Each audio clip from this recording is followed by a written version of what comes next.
Explain करने वाले हैं हाल ही में रिलीज हुई फिल्म सिकंदर को। वीडियो अगर अच्छा लगे तो वीडियो को लाइक करके चैनल को सब्सक्राइब जरूर कीजिएगा ताकि आपको इसी तरह के लेटेस्ट और फ्रेश कंटेंट मिलते रहे। तो फिल्म की शुरुआत होती है एक फ्लाइट से, जहां पर कि हम महाराष्ट्र के होम मिनिस्टर के बेटे अर्जुन प्रधान को देख पाते हैं, जो कि एक लड़की का गंदा वीडियो दिखाकर उसे ब्लैकमेल कर रहा था। कि तभी यहाँ पर एंट्री होती है संजय राजकोट की, जो कि अर्जुन प्रधान के साथ साथ उसके बहुत सारे लोगों को बुरी तरह से मारता है और उसे अच्छे से मजा चखा देता है। तो अब जब फ्लाइट लैंड हुई और जब मिनिस्टर प्रधान को अपने बेटे अर्जुन प्रधान के बारे में मालूम चलता है कि उसे किसी ने बुरी तरह से पीटा है, तो अब वो पूरी तरह से आग बबूला हो जाते हैं और अब मिनिस्टर प्रधान अपने बेटे का बदला लेना चाहता है। मालूम चलता है कि जिस आदमी ने अर्जुन को मारा है वो राजकोट का है। तब राजकोट के एक पुलिस इंस्पेक्टर प्रकाश के पास कॉल करके उसे तुरंत ही उस आदमी के घर पर भेजा जाता है। लेकिन प्रकाश जब वहाँ पहुंचा तो उसने देखा कि ये तो एक बहुत ही बड़ी हवेली है। उसे ऐसा लगता है कि शायद इस हवेली में वो काम करता होगा, लेकिन फिर उसे बताया गया कि ये हवेली दरअसल में संजय राजकोट की है। जब वो अंदर घुसे तो उनकी मुलाकात होती है संजय राजकोट की पत्नी साइश्री राजकोट से, और वो बताती है कि हम भी संजय जी से बहुत ज्यादा परेशान हो गए हैं, आप ही उन्हें कुछ समझाओ। और तो और जब उन्हें मालूम चला कि आप उनसे मिलने के लिए आ रहे हैं तो वो खुद ही पुलिस स्टेशन चले गए हैं। और जाते समय आप एक काम कीजिएगा कि आप ना हमारी कार लेकर जाइएगा, क्योंकि शायद आप अपनी कार से जा नहीं पाएंगे। और जैसे ही प्रकाश बाहर निकलता है तो वो देखता है राजकोट की बहुत सारी जनता को, जो कि संजय राजकोट को सपोर्ट करती है, और उन्होंने उनकी कार को भी कबाड़ा कर दिया था, जिस वजह से प्रकाश को संजय राजकोट की ही कार से खुद के पुलिस स्टेशन जाना पड़ता है। और जब प्रकाश वहाँ पहुँचा तो उसने देखा कि संजय राजकोट पहले से ही मौजूद था, और तो और शहर के सारे बड़े ऑफिसर्स भी मौजूद थे, जो देखकर प्रकाश समझ गया था कि संजय राजकोट कोई आम आदमी नहीं है। उसे सभी लोग राजा साहब कहकर पुकारते तो कोई सिकंदर। लेकिन प्रकाश ने ठान कर बैठा है कि वो एक ना एक दिन संजय राजकोट को जरूर अरेस्ट करेगा। जिसके बाद हमें संजय राजकोट के बारे में पता चलता है कि वो एक बहुत ही भला आदमी है और राजकोट के सभी लोगों का बहुत भला करता है। वो राजा साहब जरूर है, लेकिन संजय राजकोट दिल से राजा है।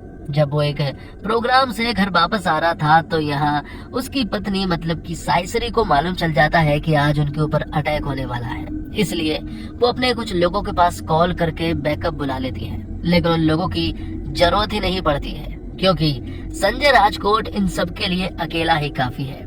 जब यहाँ साइश्री सो जाती है तो संजय राजकोट इन सभी को बुरी तरह से मारने लगता है और अकेले ही इन सभी का खात्मा कर देता है। आगे मालूम चलता है कि संजय राजकोट उर्फ सिकंदर से साइश्री बहुत ज्यादा प्यार करती है, पूरी तरह से अनकंडीशनल लव था। साइश्री को सिकंदर के समय के अलावा कुछ भी नहीं चाहिए था और सिकंदर वही साइश्री को नहीं दे पा रहा था। वो तो बस लोगों का भला करने में लगा रहता है, जिस वजह से वो साइश्री पर बहुत ही कम ध्यान दे पाता है, जबकि साइश्री ने सिकंदर की कई बार जान बचाई है। सिकंदर भले ही साइश्री को बहुत ज्यादा टाइम नहीं दे पाता, लेकिन जब भी उसे समय मिलता तो वो साइश्री का दिन ऐसा बना देता कि वो कभी भी नहीं भूल पाती। अब एक रात साइश्री को मालूम चलता है कि वो प्रेग्नेंट है और वो रात को ही ये बात अपने पति सिकंदर को बताना चाहती है। लेकिन जैसे ही वो उन्हें बताने वाली थी कि तभी उनकी खदान का एक मैनेजर उनके पास आता है, जो कुछ जरूरी बातें यहाँ सिकंदर को बताने वाला था। मैनेजर यहाँ सिकंदर को बताता है कि एक आदमी मेरे पास आया था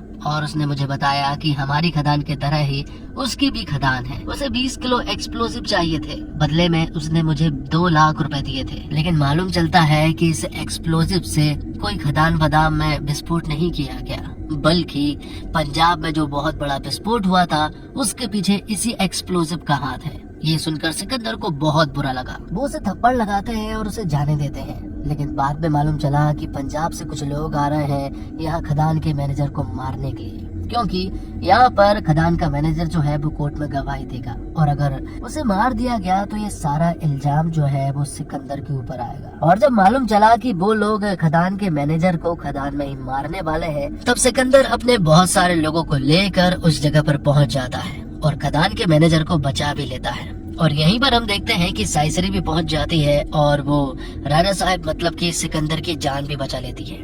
जिसके बाद से अब सिकंदर का सिर्फ एक ही काम था कि वो किसी तरह से भी खदान के मैनेजर को प्रोटेक्ट करे और उसे कोर्ट तक पहुंचाए, क्योंकि आज शनिवार और कल रविवार है। मतलब कि परसों सोमवार को ही उसको कोर्ट में पेश कर सकते हैं। लेकिन इस खदान के इस इंसिडेंट के बाद से साइसरी थोड़ी सी इंजर्ड हो गई थी। उसने यहाँ सिकंदर को नहीं बताया था, बस उसने उससे कहा था कि वो उससे बात कर ले, लेकिन सिकंदर तो उसे प्रोटेक्ट करने में लगा हुआ था। तो भाई साइसरी को हॉस्पिटल में एडमिट कर लिया गया था। वो अपने साथी अमर से साइसरी की सारी खबर ले रहा था। अब मंडे को खदान के मैनेजर की गवाही ले ली जाती है और ये केस यहीं रफा दफा हो जाता है। लेकिन तभी यहाँ पर सिकंदर को मालूम चलता है कि दरअसल में साइसरी की मौत हो गई है, जिससे मालूम चला कि उस दिन खदान में जो हमला हुआ था उसमें साइसरी को गंभीर चोटें लग गई थी। लेकिन साइसरी ने ये बात सिकंदर को नहीं बताई थी। लेकिन जब सिकंदर को साइसरी की मौत के बारे में मालूम चला तो उसकी तो पूरी जिंदगी ही पलट गई, क्योंकि जिससे वो सबसे ज्यादा प्यार करता था वो सिर्फ और सिर्फ साइसरी थी। साइसरी उसकी पूरी की पूरी जिंदगी थी, क्योंकि उसके फैमिली में कोई भी नहीं था उसके अलावा। साइसरी उसे हर जगह दिखने लगी थी, उसकी पुरानी बातें याद आने लगी थी। सिकंदर को याद आता है कि वो अपनी पत्नी साइसरी को समय नहीं दे पाता था। तभी सिकंदर को मालूम चला कि साइसरी ने अपने ऑर्गन्स डोनेट करने के लिए कुछ फॉर्म फिल किए थे, जिसमें यहाँ साइसरी के हार्ट, आइस और लंग्स को निकाल लिया जाता है। कुछ दिन इसी तरह से बीत जाते हैं, लेकिन यहाँ राजा साहब मतलब कि सिकंदर अभी तक साइसरी को नहीं भूल पाए थे। जब उसे मालूम चला कि साइसरी का दिल कहीं धड़क रहा है, उसके लंग्स से कोई सांसें ले रहा है, उसकी आंखों से कोई देख रहा है, तो अब यहाँ सिकंदर डिसाइड करता है कि वो इन लोगों से मिलेगा, ताकि वो ये महसूस कर पाए कि साइसरी पूरी तरह से सेफ है। वो साइसरी को तो नहीं बचाया पाया, लेकिन वो इन लोगों से जरूर मिलेगा। तब वो अपने लोगों को लेकर सीधा महाराष्ट्र पहुंच जाता है, क्योंकि वो तीनों ही महाराष्ट्र में रहते हैं। जिसे भी साइसरी के लंग्स मिले हैं वो एक छोटा बच्चा कमरुद्दीन है, जो कि धारावी में रहता है। तो सिकंदर तुरंत ही धारावी में कमरुद्दीन से मिलने के लिए चला जाता है। लेकिन सिकंदर जब वहाँ पहुँचा तो उसने देखा कि यहाँ की हालत बहुत खराब है। कमरुद्दीन को लंग्स तो मिल गए हैं, लेकिन यहाँ इतना ज्यादा पॉल्यूशन है कि यहाँ कमरुद्दीन जो है वो कभी भी मर सकता है। और इसी तरह से कमरुद्दीन के साथ साथ बहुत सारे ऐसे लोग हैं जिनकी तबीयत अक्सर खराब रहती है और उनके लंग्स भी अक्सर खराब ही रहते हैं। मालूम चलता है कि एक बहुत बड़े काशी नाम के आदमी ने यहाँ की जमीन खरीद ली है, और वो आदमी यहाँ पर सिर्फ और सिर्फ कूड़ा पटकता है, ताकि लोगों को इससे प्रॉब्लम हो और वो यहाँ की जमीन को बेचकर यहाँ से भाग जाए। इस तरह से उसने बहुत सारी जमीन खरीद ली थी। कुछ 10 एकड़ जमीन और बची है। अगर वो उन्हें भी खरीद लेगा तो वो आदमी सीधा मेन रोड तक पहुंच जाएगा। फिर तो पूरे के पूरे मुंबई में इसी तरह से पोल्यूशन होगा। तब सिकंदर उस 10 एकड़ जमीन को और इस कूड़े के आजू बाजू वाली जमीन को खरीद लेता है, और कमरुद्दीन से रिलेटेड जितने भी लोग हैं वो उन सभी का मसीहा बन जाता है, और इस जगह का वो सेंटा क्लॉज बन जाता है, जिसे सभी लोग हीरो मान चुके थे। जिसके बाद सिकंदर और उसके सारे लोग पहुंचते हैं सीधा बैदही के घर पर, क्योंकि बैदही वो लड़की है जिसे साइसरी मैडम की आंखें मिली थी। जब वो उसके घर पहुंचे तो मालूम चला कि यहाँ बैदही के घर का माहौल काफी अलग है, और वो यहाँ घुट घुट कर रहती है। उसका पति भी उसे सपोर्ट नहीं करता है, और उसके ससुर जी जो है वो छोटी सोच वाले हैं, जिस वजह से बैदही को फ्रीडम नहीं मिल पाती। बैदही को आंखें मिल जाने के बाद भी वो लोग यहाँ बैदही को सपोर्ट नहीं करते। जिसके बाद हमें निशा नाम की लड़की के बारे में बताया जाता है, और साइसरी का हार्ट जो है वो निशा को ही मिला है। लेकिन निशा की कुछ दिनों से हालत खराब है, उसकी हार्ट बीट थोड़ी स्लो हो गई है और उसे बहुत प्रॉब्लम हो रही थी। तब सिकंदर ने दुनिया के स्पेशलिस्ट डॉक्टर से बात की और ऑनलाइन ही कंसल्ट दिलवाकर यहाँ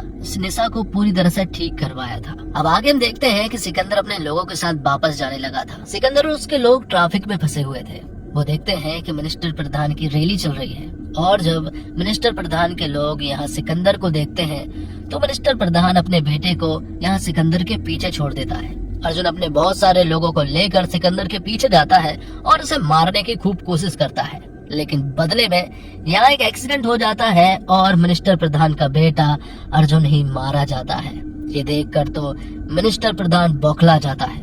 अब वो कुछ नहीं सोच रहा था, उसे बस अपने बेटे का बदला लेना है, चाहे कुछ भी हो जाए। सबसे पहले तो मिनिस्टर प्रधान पता करता है कि आखिर सिकंदर यहाँ पर आया क्यों था, इसलिए वो उसके पास कॉल करता है और उससे बात करता है और उसे बताता है कि तूने मेरे बेटे की जान ली है, तो अब तेरी मौत भी एकदम तय है। तो यहाँ पर अपनी पत्नी के ऑर्गन्स देखने के लिए आया था, लेकिन जिन लोगों को भी तेरी पत्नी के ऑर्गन्स मिले हैं ना, मैं उन सभी को मार डालूंगा। लेकिन यहाँ पर सिकंदर ने डिसाइड कर लिया था कि अब वो यहीं पर रुकने वाला है। वैसे तो वो वापस राजकोट जा रहा था, लेकिन अब वो मुंबई में ही रहकर इन सभी को प्रोटेक्ट करेगा और तो और वो मंत्री जी को भी देख लेगा। सबसे पहले तो सिकंदर हॉस्पिटल से डेटा डिलीट करवाता है ताकि यहाँ मंत्री जी को वैदेही, कमरुद्दीन और निशा के बारे में पता ना चले। जिसके बाद वो वापस यहाँ धारावी पहुँचता है। वहाँ उसने देखा कि कुछ गुंडे जो है वो फिर से पॉल्यूशन फैलाने लगे थे।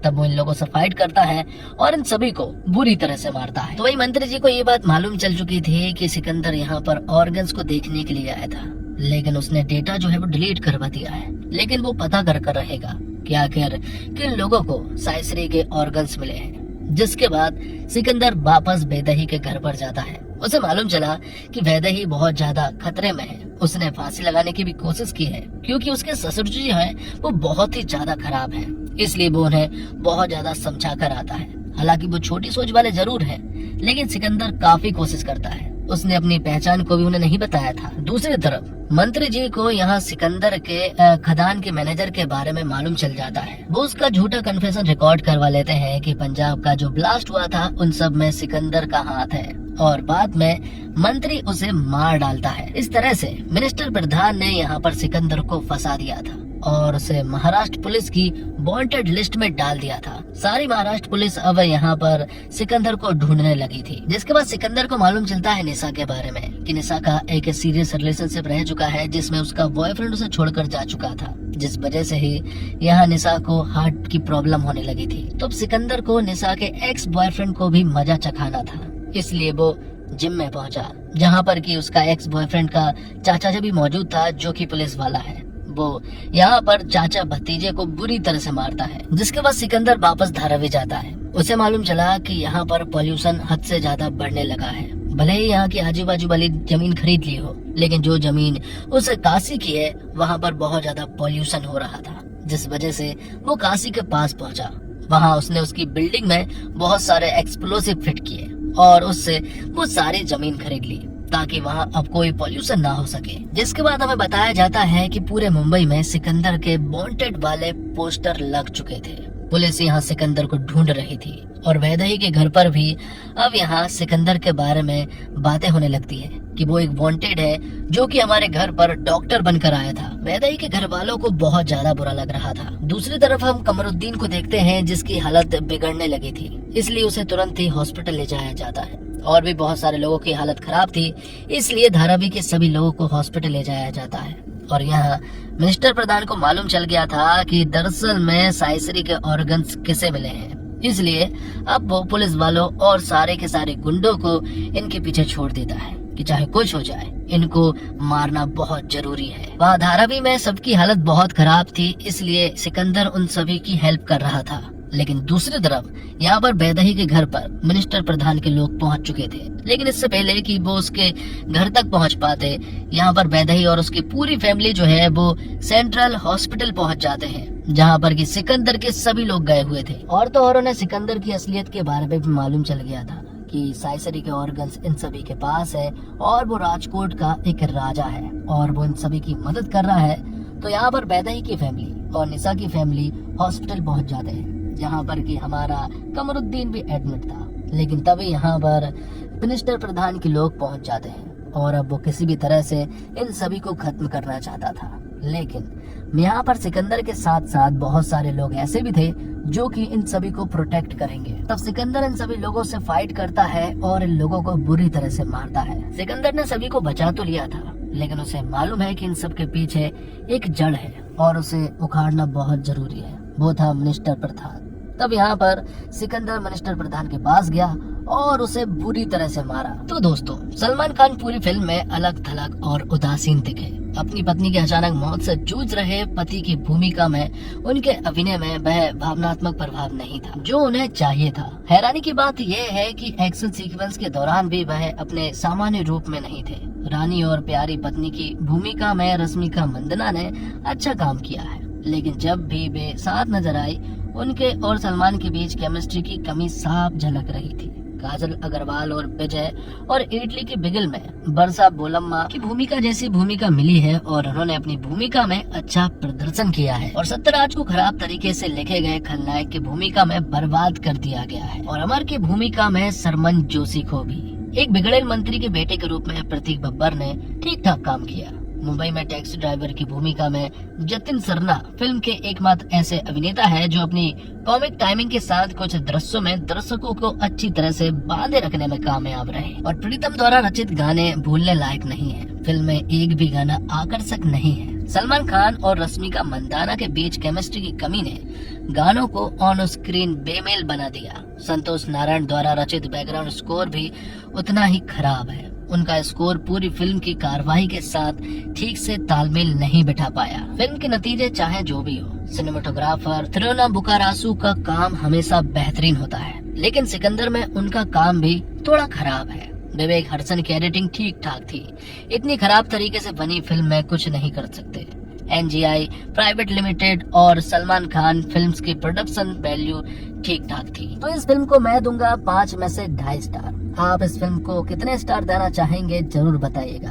आपको इस फिल्म में क्या अच्छा लगा, क्या खराब लगा, कमेंट बॉक्स में जरूर बताइएगा। इस फिल्म से सलमान खान से बहुत उम्मीदें थी कि ये फिल्म शायद ब्लॉकबस्टर होगी, क्योंकि इसके पीछे डायरेक्टर जो है वो AR मुरुगदास थे, लेकिन इसने पूरी तरह से डिसअपॉइंट किया है। तो ठीक है, मिलते हैं अगले वीडियो में, लेकिन उससे पहले चैनल को सब्सक्राइब कर दीजिए ताकि आपको इसी तरह के लेटेस्ट और फ्रेश कंटेंट मिलते रहे। और हाँ, नोटिफिकेशन बेल को भी ऑल पर कर दीजिए। धन्यवाद। जय हिंद, जय भारत, जय श्री राम।